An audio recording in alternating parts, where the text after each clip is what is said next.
এই বন্যার জনিত কিছু ওষুধ নিয়ে এবং তাদের চিকিৎসা কীভাবে করা যায় এই নিয়ে একটু কাজটা আপনাদের সামনে একটা কথা বলতে চাচ্ছি।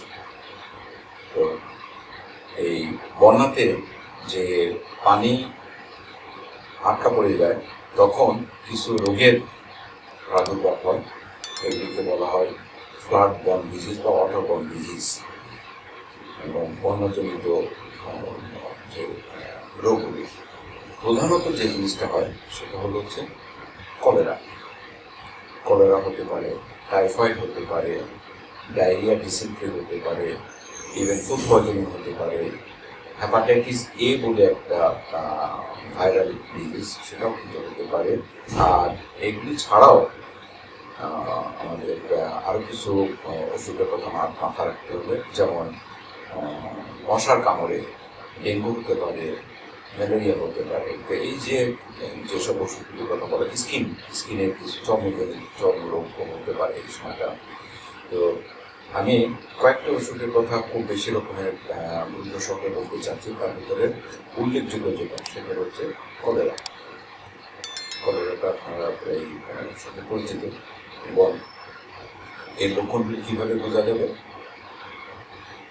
একদম পানির মতো পায়খানা হবে, শরীর খুবই ডিহাইড্রেটেড হয়ে যাবে, সাথে বমি হতে পারে, জ্বর থাকতে পারে, পেটে ব্যথা হতে পারে।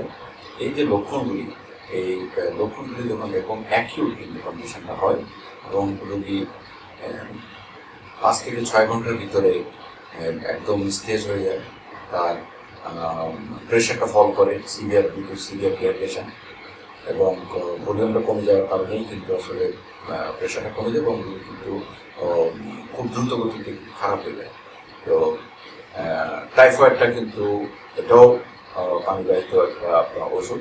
সেখানে জ্বর থাকবে, সেখানে শরীরে ব্যথা থাকবে, খাওয়ার রুচি থাকবে না, এইসব লক্ষণগুলি থাকে। কিন্তু টাইফয়েড কিন্তু রাতারাতি হঠাৎ করে হবে না, এটা একটা প্যাটার্ন আছে জ্বরের। জ্বর একসময় আস্তে আস্তে জ্বরটা ক্রমে স্টেপ প্যাটার্ন বলা হয়, ক্রমে ঘুরবে, তারপরে স্টেডি থাকবে, তারপর আবার কমবে। তো এটাও কিন্তু এই পানিবাহিত একটা ওষুধ, সালমোনেলা দিয়ে একটা ব্যাকটেরিয়া, এটা দিয়ে এই টাইফয়েড হয়ে থাকে।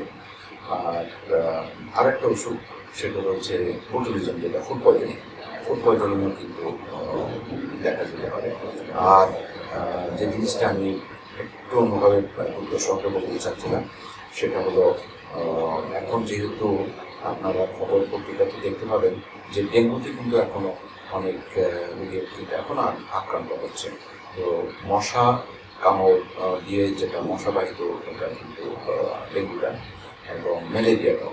তো যদি জ্বরটা হঠাৎ করে অনেক বেশি হয় এবং শরীরে যদি প্রচণ্ড ব্যথা হয়, আমি আবার বলতে চাচ্ছি, ডেঙ্গুর ক্ষেত্রে শরীরে কিন্তু প্রচণ্ড ব্যথা থাকবে এবং চোখের পিছনের দিকে ব্যথা থাকবে, খাওয়ার ইচ্ছে থাকবে না, বমি হতে পারে, ডায়রিয়া হতে পারে এবং জ্বরটা কিন্তু আমি আবার বলতেছি, জ্বরটা কিন্তু হঠাৎ করে অনেক বেড়ে যাবে।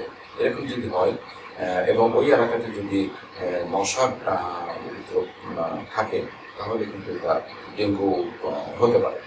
তো এত সময় ধরে যে আলোচনা করলাম সেটা হলো যে এই পানিবাহিত এই তৃতীয় ওষুধ হতে পারে। এখন আমাদের এই যদি এই লক্ষণগুলি যদি হয় তাহলে এখন আমাদের কি করণীয়? এখন আমরা তাৎক্ষণিকভাবে যে জিনিস করতে পারবো সেটা হলো, আমরা যদি ডায়রিয়া হয় তো ডায়রিয়াটাকে করার জন্য, প্রিভেন্ট করার জন্য, যে ডিহাইড্রেশন হয় ওই ডিহাইড্রেশনকে প্রিভেন্ট করার জন্য আমাদের স্যালাইন পানি খেতে হবে। আপনারা জানেন ওটস স্যালাইন, এবং ওটস স্যালাইনটা কীভাবে তৈরি করা হয়? ওটস স্যালাইনটা হচ্ছে সিম্পল ওয়ে, যেটা 1 লিটার পানি নেবেন, 1 লিটার পানিতে আধা চামচ লবণ এবং 6 চামচ সুগার, এটা সেই 1 লিটার পানিতে ভালোভাবে মিশাতে হবে। মিশে ওটা খেতে হবে। এখন কতক্ষণ পর্যন্ত খাওয়া যাবে এবং কত সময় ধরে এই ওটস স্যালাইনটা প্রিজার্ভ করে রাখা যেতে পারে, এই 2টা জিনিস কিন্তু আপনাদেরকে খুব গুরুত্ব সহকারে করতে চাচ্ছি। কারণ ওটস স্যালাইনটা এই একমাত্র চিকিৎসা যেটা আপনার তাৎক্ষণিকভাবে করতে হবে এবং যে কোনো ডায়রিয়া রোগী, সেটা কলেরা হোক বা ফুড পয়জনিং হোক, বা টাইফয়েড যে কোনো ডায়রিয়া পেশেন্টের ক্ষেত্রে এই স্যালাইনটা কিন্তু খুবই একটা প্রয়োজনীয় ওষুধ। Thank you.